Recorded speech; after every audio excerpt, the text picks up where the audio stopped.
வணக்கம் வியூவர்ஸ். இப்போ ஒரு டீ போடுறது புது மாதிரியாக எப்படி போடுறதுன்னு காமிக்கிறேன் பாருங்கள். இதில் ஒரு டம்ளர் ஃபஸ்ட்டு ஒரு டம்ளர் தண்ணி வச்சுடுங்க. இடிக்கல்லில் ஒரு இஞ்சியை போட்டு நல்லா இடிங்க. இடிச்சிட்டு இந்த இஞ்சியை இது வெளில போடணும். போட்டுட்டு கொதிக்க வைக்கணும்.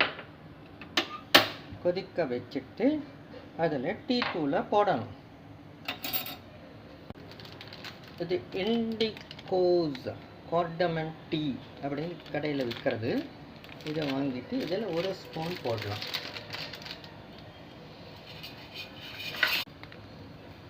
ஒரு ஸ்பூன் டீ தூளை போடுங்க. அதில் 2 பேர் சாப்பிட்டா 2 ஸ்பூன் போடலாம்.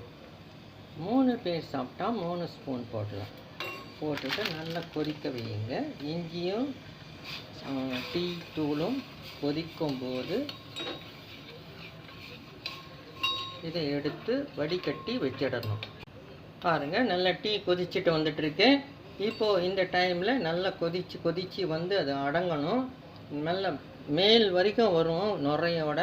அது மாதிரி 3 தடவை அது கொதிக்கணும். இது எல்லாரும் வீட்லேயும் டீ போடுறீங்க. இந்த டீ எப்படி இருக்குன்னு பாருங்கள்.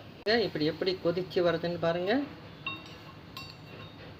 அப்படி கொதிச்சு அந்த டீ தூளும் இஞ்சியும் சேர்ந்து ஒரு வாசனை வரும் பாருங்களேன்.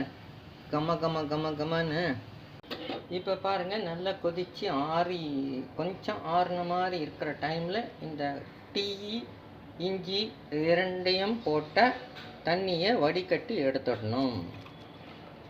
இப்போ பாலை அடுப்பில் வச்சு காய்ச்சணும். திக்கு பாலாகவே காய்ச்சிக்கோங்க. ஏன்னா டீ தண்ணி இருக்கிறதால நீங்கள் ஒன்றும் தண்ணி ஊற்றினா தண்ணி ஜாஸ்தி ஆகிடும்.